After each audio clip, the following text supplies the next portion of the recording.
signature what actually sea salt is also all about. Tonight you will see it. I will here display you. I have in total we have 13 different kinds of meat cuts, of steak cuts actually. Only from ribeye on the bone, T1 as I said, we have the grain fat, we have grass fat, we have the Wagyu. So pretty much the category is here from, you go from Ferrari, Mercedes to BMW. It's all good. You know what I mean? So this meat actually, I met this farmer, John D. He's from Australia. He came last year over to meet me. A great guy. I think he was the first cowboy in my whole life I ever met, but he was a real cowboy. Yeah. And he has this farm in Australia, and this farm is actually since now 6 generations in the family, and they only make this beef. That's what they do, and you really could feel he loves this meat. And then he brought some samples, and we had actually a barbecue together with a couple of beers, of course. But the steaks are just beautiful, you know. And this is when you see, look at this fine little marble score from the beef. It's just amazing. The product is just, it's just wow. And this is actually what you can choose also here then. And there I just prepare. Oh, sorry. What I want to do here for you guys now is a light starter, a little beef tartare. A little bit with the classic way, but still also with a little twist. You know, my cuisine, you see it on my own menus actually. It's a lot of classic, but there's also always a little twist which brings you a refreshing idea behind the whole thing. Chef, have you ever had any disasters in the kitchen? Yes, of course. Everybody has a disaster in the kitchen. If you don't have it, if you say you don't have a disaster, then you're lying. You know, everything can happen. So it's pretty much no. I think my biggest disaster was in Switzerland for a wedding, a wedding function, and it was 120 people. And when they had a beautiful starter also, and the starters we plated up on these trolleys. You know, these high trolleys where you can stack up pretty much 80 plates. Yeah. One of my chefs was pushing the trolley to the room where the function was, and then just the whole trolley just bent over. So, and the function was, I had to start in the next 2 minutes. Of course, my GM was standing in front of me, you know, the F&B director was standing in front of me, and everybody looks at you, so chef, what do you do now? Yeah. So, yeah, but we came up with a very quick solution, you know, we pretty much we did a new starter, not the one which we actually planned, but the wedding couple was happy, because at the end of the day it's all about that their guests are happy. Yeah. So of course you go and apologize to the guests, but they say, you know what, chef, no problem, because we were reacting very fast, because of course they also realized something went wrong in the back area, because it was a big noise. Believe me, when 80 plates broke down on the floor, there's quite a noise, you know. So, well, I think there's never a disaster. You know, one of my GMs, he told me there's never a problem. It's only the way to find a solution, and it's true. You know, sometimes you just have to step back from a situation when it gets too hot or too busy. You just step back for 1-2 seconds, think about it, okay, and then step in again.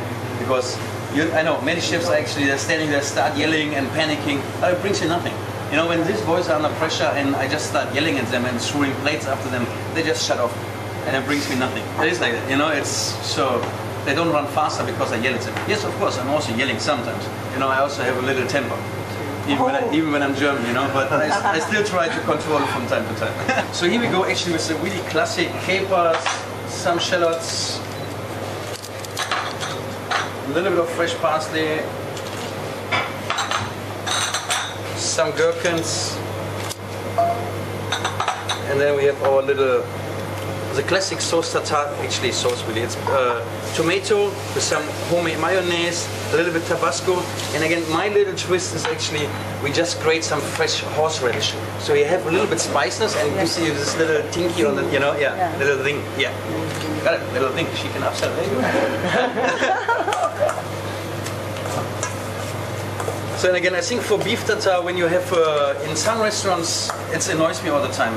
When they have beef tartare on the menu, the chef is putting so much sauce actually on the meat.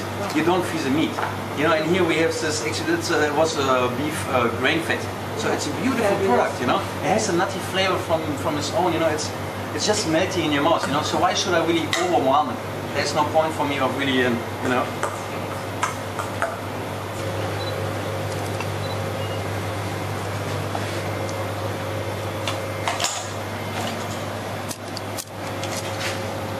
And most probably when some people will see the picture, they will say, oh, the chef didn't chop the parsley fine. For me, actually parsley, I don't know, whoever decided that parsley has to be like atomically fine, it's wrong. Parsley is still a herb. You should taste it in your mouth, you should feel it in your mouth for me. It's like coriander, you don't chop up coriander like a pulp. No, you don't do that. Chef, can you tell us a bit about your travels as a chef as well? The various countries you visited? Yes, of course. I mean, here I have there's a perfect example actually here.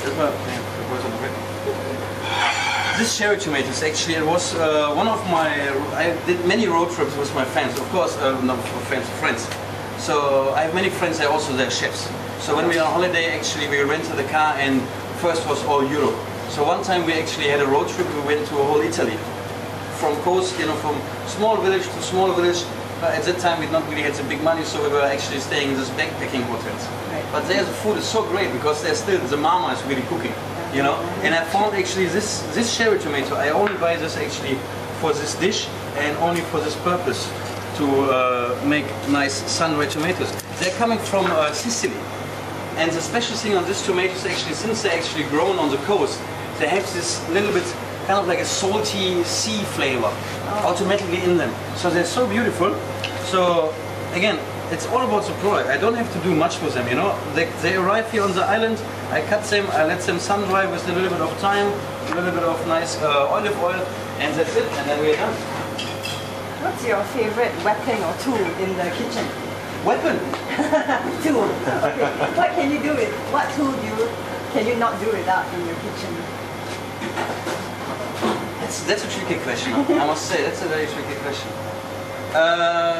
Your hands. I think I have one tool. Yeah. My bell, my kitchen bell. So my service. I think that's my favorite. When I don't have my bell, I get nervous because then I know my boys that don't come and pick up on time my food. Yeah. Because you know, as a chef all the time, when you make the food, you plate the food, you want it to go out as soon as possible to your customer. Because you know, every time, the same with the Wagyu beef gratin. Let it stay now here for 5 minutes because, of course, it oxidates from the outside, the color gets loose, you know. And sometimes I must admit, the chefs are a little bit like artists, you know, a little bit kind of like drama queens, you know. We're always like, come on, you know, come on, what's happening here, you know? Why are you not moving? And that's why I need my kitchen bell. Okay. Otherwise, that makes me very nervous, you know. So I apologize for the spoons, but I just can't find any other spoons. So if you want to taste, please. So. You scoop. So I'll do the does that same go for on you. this? Yes, this is actually the classic Melba toast, exactly. Eat it with the tomato, you feel also it's kind of like a fruity taste.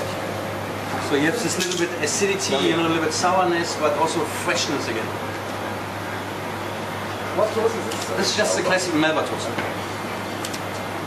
As I say, I try to combine classic, but with, you know, good products and a little twist, the best out The of it. chef is absolutely right. That's the flavor of the grain-fed beef and the lightly added ingredients makes it perfect. Sweet, salty, savory, and with a great aroma of It's beef. just my personal flavor. I mean, Lovely. you know, beef tartare, it's an old classic. That's why I also like to work with this, with Mr. Dundee, because he actually, I bring this beef twice a week. It comes by air freight.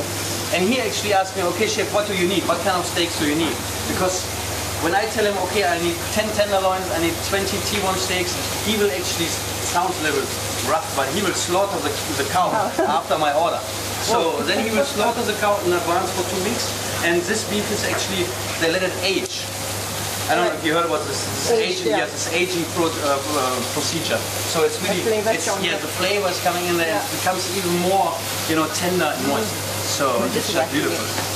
This tomato, it's all about connections. You know, this tomato is the same with my lardo. I only got through some friends actually who are working now in Italy. Because these farmers, they're such a small production, you know, they don't go to the big suppliers. And here in the Maldives, that's actually the biggest task, I think, for every chef in the Maldives, to bring this great product. So everybody's actually helping it out. I have it's winter. I have a chef over in Kurumba, Chef Dave. Great guy. He's Dutch, but he's still a nice guy. So.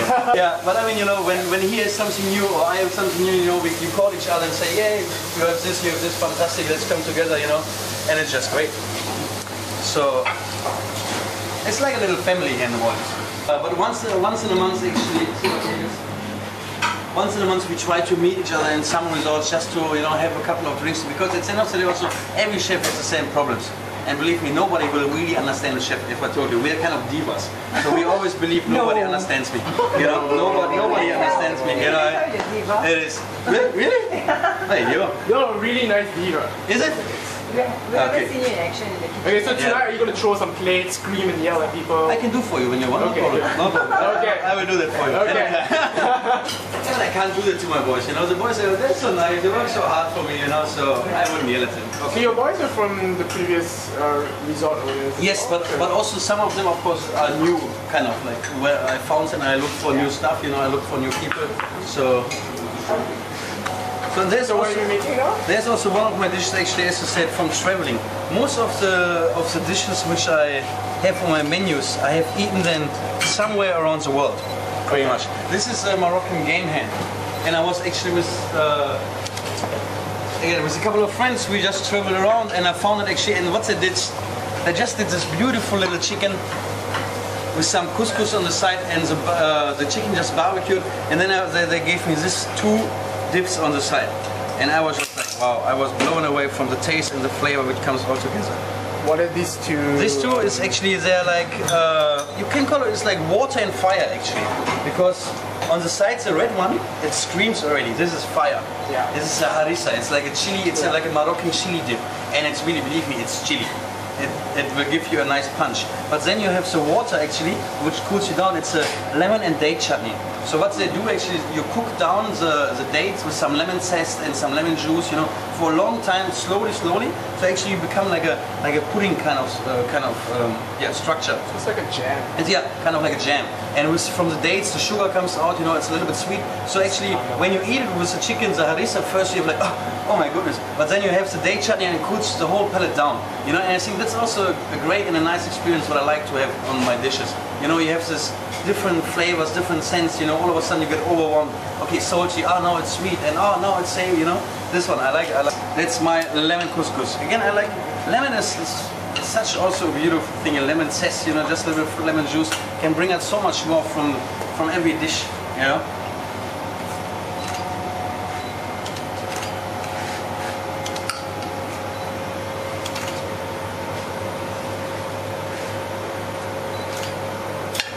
So and then just a nice little marinated also baby chicken. Nope, sorry.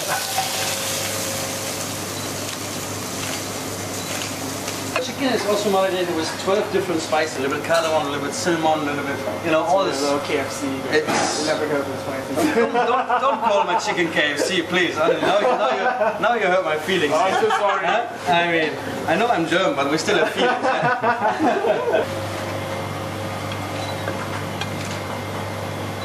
So now it's the time when the chef is praying, you know, please let it be right, let it be right. Smells good, looks good, but does it taste good? Yeah, that's always a big secret behind it, you know, right? Smile.